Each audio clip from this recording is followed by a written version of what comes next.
From where do we come at birth? From love. How do we lose ourselves forever? Without love. What helps us overcome? Love. And love, how can we find it? Through love. What comforts our crying? Love. What will unite us always? Love. Johann Wolfgang von Goethe. So we divided our evening up, not into warmth and love, but into me speaking about warmth from a perspective of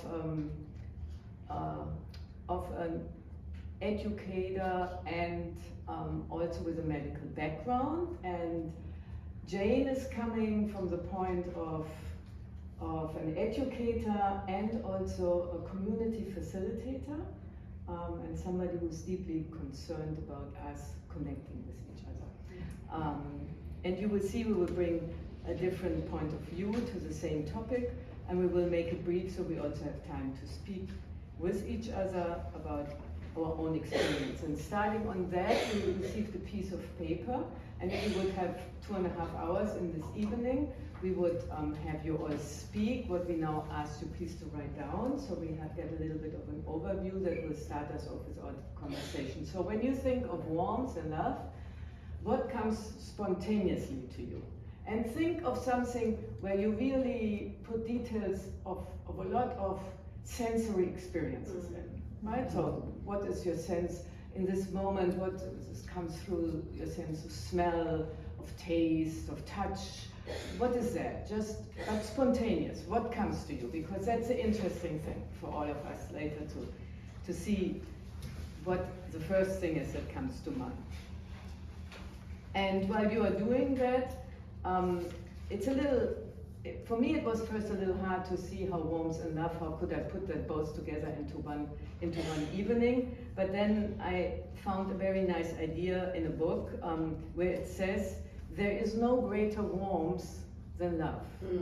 And I said, so now they're disconnected. Love serves warmth. So, and I will focus very much on warmth. In what I want to bring to you, because for me warmth is a really, really unique phenomenon. It permanents everything when it is there.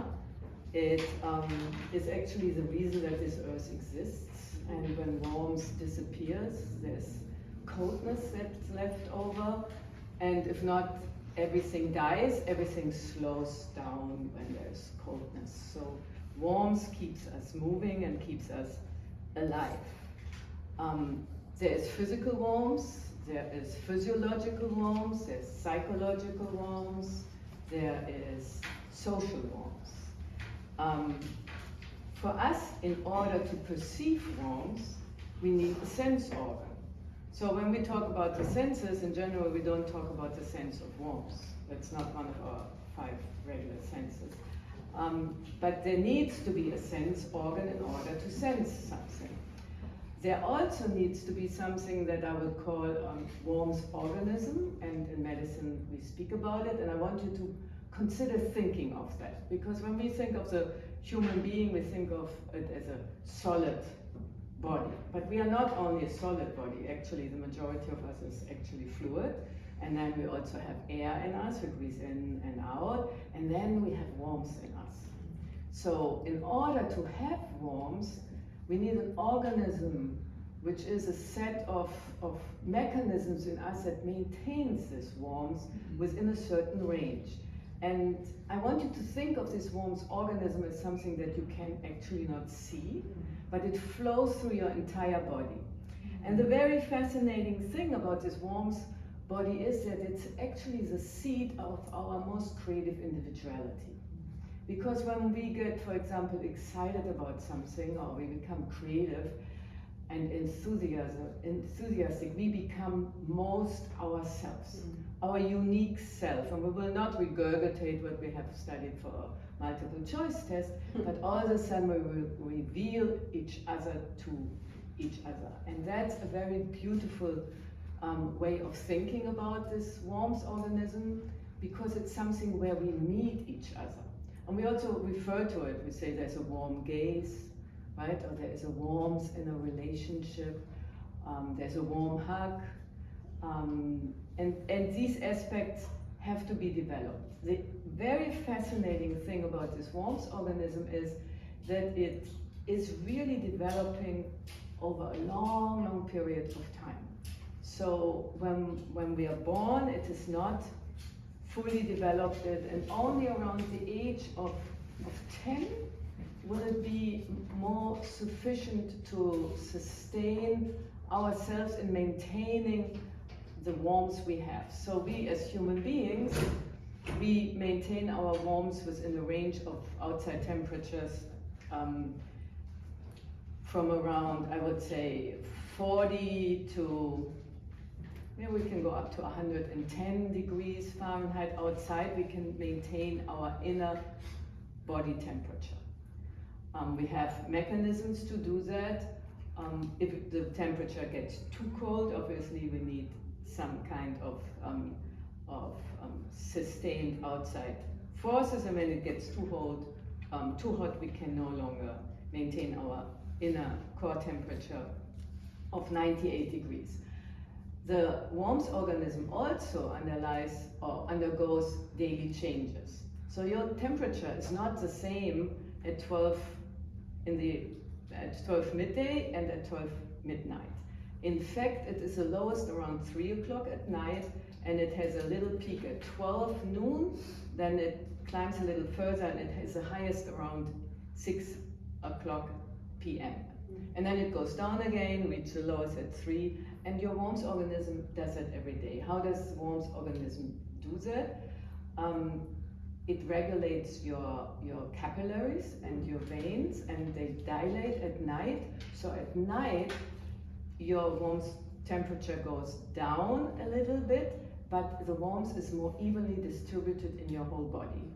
During the day, you heat up your core, and your limbs are much cooler. So and you can see these beautiful pictures with the temperature, where you see that during the day, it looks like you have a short sleeved shirt on, and it goes to here, and at night you have long sleeved shirts, and it's only your hands and your feet that are a little colder. So it's amazing that the warmth organism can do that. It cannot do that for the very young child. So children up to the age of 3 months actually often cannot even have a fever when they have an infection, because the warmth organism is that immature. Around the age of 2.5, 3, when we see our children all of a sudden say I instead of their own name, right? I wouldn't refer to myself any longer as Anke, but as I, and I would say to you, I want this. The warmth organism has a different way of maturing, because the eye moves closer into the physical body. And then around the age of 10, when the respiration and the cardiac rhythm adjust to more adult measures, then the warmth organism is more fully developed. At that point, children really can also sense their own warmth and know when they're warm and cold. This is why little children, we often have to encourage to put on clothing, and they will resist often. And you see children in the swimming pool, and they have blue hands and blue feet and blue lips, and they are shattering, because when we are shattering, then warmth is created, and they don't feel cold, because their warmth organism and their sense of warmth, they are not really yet developed. So talking about the sense of warmth as our sensory ability to perceive warmth, one has to keep in mind it's a very simple sense, because it only can figure out a difference between my own body temperature and the temperature outside. So I'm not measuring that it's outside, it's 58 degrees or 67 degrees. I can only say how it is in relationship to my body temperature. There's a wonderful experiment that you can do. If you have time, you can take a bowl of really hot water, not hot that it burns your hand, but really, really warm, and then you take a bowl of ice water. You put one hand into the warm water and one hand into the ice water. And then you have a bowl of water that is like a neutral temperature, just in between the two, and you put both of your hands into the same bowl. The hand that was in the hot water will perceive something very, very different than the hand that was in the ice water. For your ice water hand, the water will feel warmer than for your hand that was in the hot water. And I find that a very nice experiment to do, to deeply understand that our sense of warmth really is something that just tells us the relativity of warmth to something else.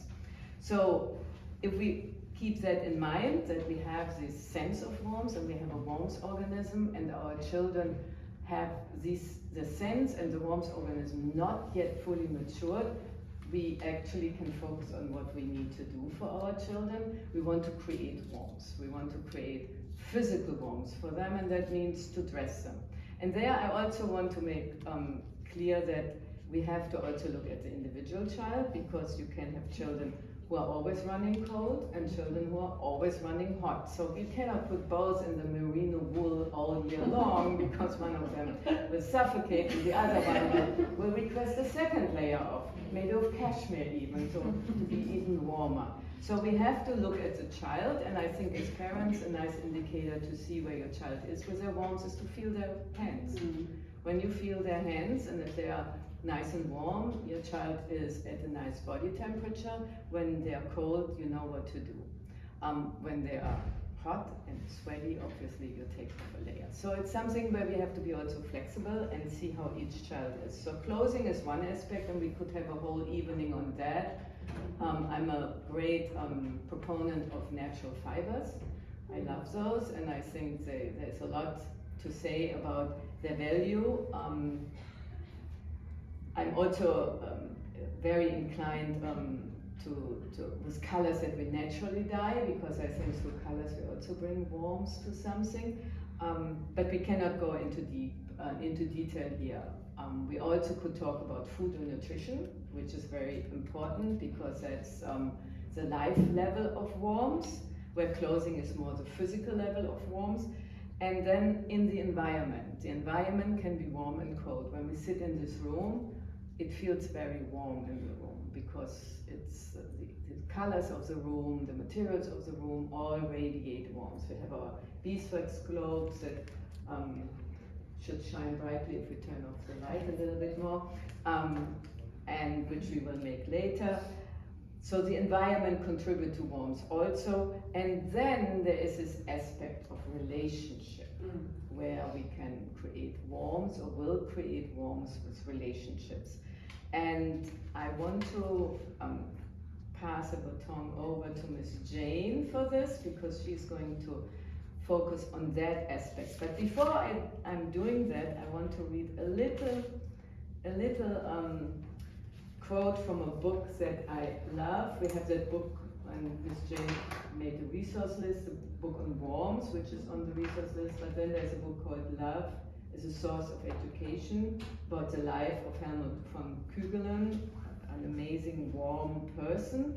And he opens his book by saying the following: in our midst, spread across the earth, in all zones and climatic conditions, there lives a folk that cannot express its message, whose people communicate with one another through their activity and play without a need for translators, the children. The belief, love, and hope of all human beings connect themselves to them wherever they appear. Children do not fight for their rights and living space.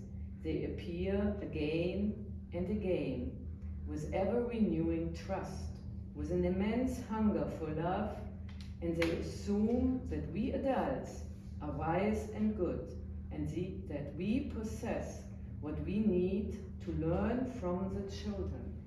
Selflessness.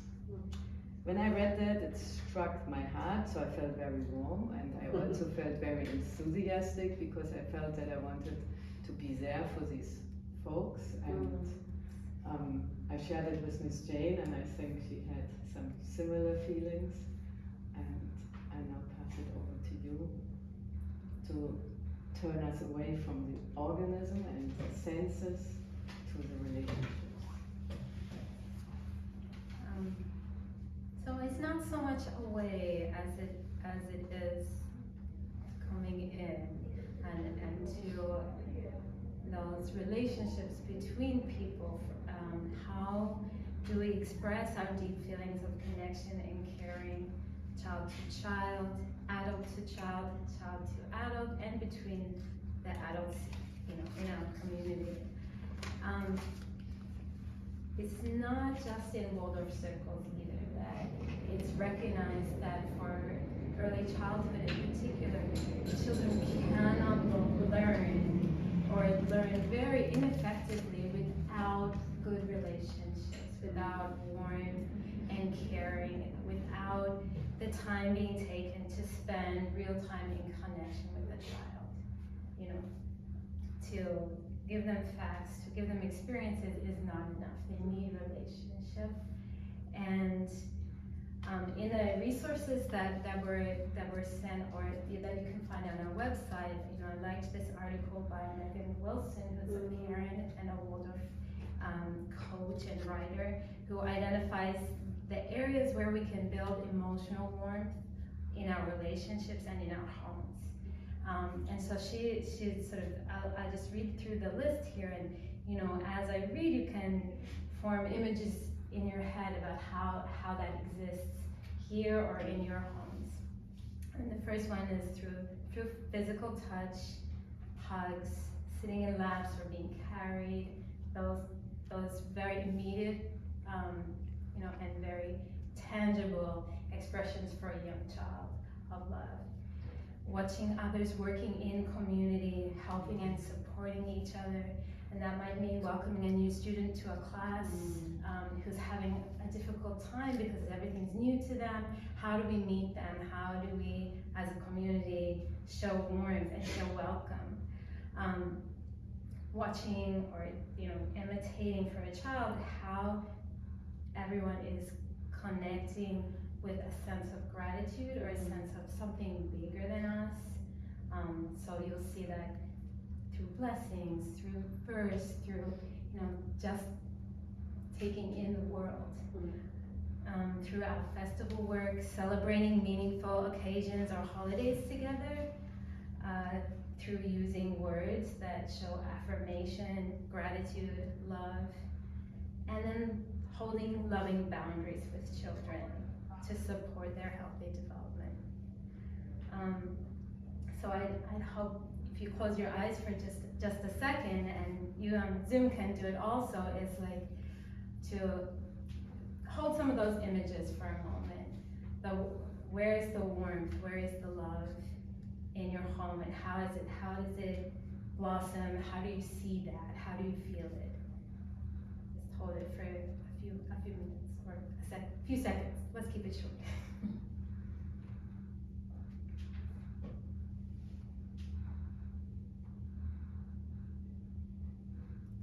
So I'm sure that you have so many beautiful examples and images of love and warmth. Children are so easy to love, and many of these things I think come to us quite naturally, not always, but I want to circle back to the last one on that list, holding loving boundaries with children to support them in their development.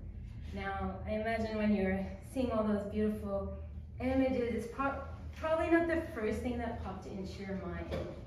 You exuding that love and warmth while you're struggling to pull your child away from a hot stove, or stop them from banging someone over the head, or that's when it's the hardest to hold that love and warmth.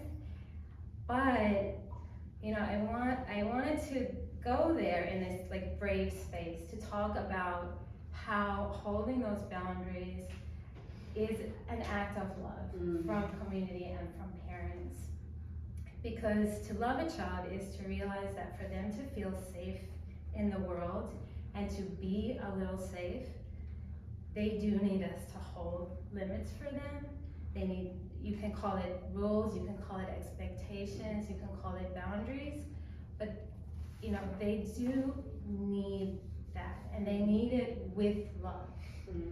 So, as an adult, you've probably been in those situations where you have to suddenly decide on a course of action when you don't have like an appropriate sort of life experience to deal with a particular situation. Like maybe you've been thrown into a new culture, a new place, and you find it, oh my gosh, I don't know how to operate here. I don't know how to operate with my usual ease because I don't know the landscape.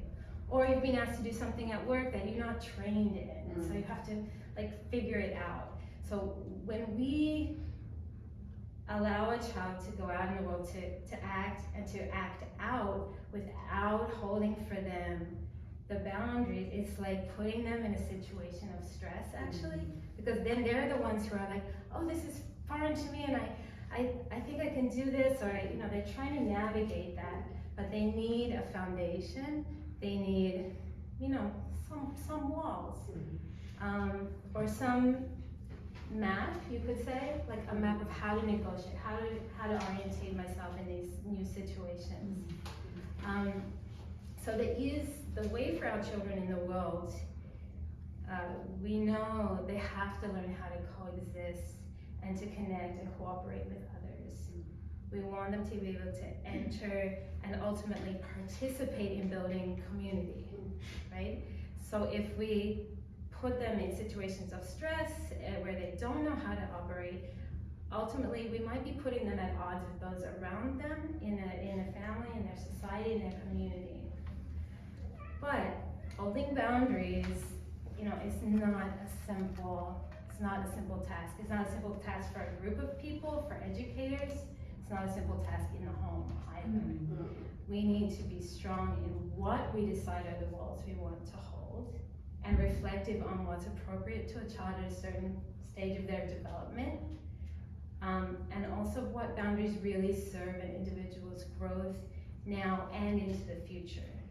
The boundaries that were held for us by parents, or I think of my grandfather who had, oh my gosh, a lot of boundaries, and for me, like looking back, I'm like, I don't know why most of those were held. They were something that, through tradition, through his understanding, his faith, he held these rules. Now, for him, I think of them as rules. Now, we, as an unfolding society that I hope is very different from where my grandfather came from, we have to be always interrogating what are the boundaries that we want to hold for our children that really are health-giving and hold them in warmth and in love. So, I've read a lot as a parent and as an educator of advice, on holding boundaries, on creating, environments where the environment itself holds the children without there needing to be a lot of rules. I've read a lot, and there is a lot of contradictions. It's very difficult. We have to be firm, but also flexible, calm, but also confident. We have to be absolutely clear, but never cruel. Right? It's like Kim Jong-pang say, connect with your child, then correct them, and then direct them. We have to express problems with behaviors, not children. It's a lot. It's a lot. And sometimes it seems impossible. But it's so important. It's so important to step for them to feel held, feel loved, and to be capable of then extending that into community. They have to have an orientation for themselves. So I thought, we could try to discuss. And my question to you is about, to share with us, what have you learned and experienced in trying to hold loving boundaries? Not just the easy parts, but also the hard parts. And I invite you to share with us. And I can share too. I'm still holding boundaries with a 16-year-old and 13-year-old, and they're different now, but and some 2-year-olds. And some 2-year-olds. too. Those are not mine. It's a little less close to here. It's still close, but when it's your children, and you know that teaching them, holding them, orientating them in the world is such a huge responsibility, especially when you don't know what futures they will face. What are the real things that I need them to understand about, how they should operate in the world? And that's what boundaries really are, is how you can operate in the world without doing harm to self or others, and to best be able to grow in health and love and happiness and warmth and all the good things.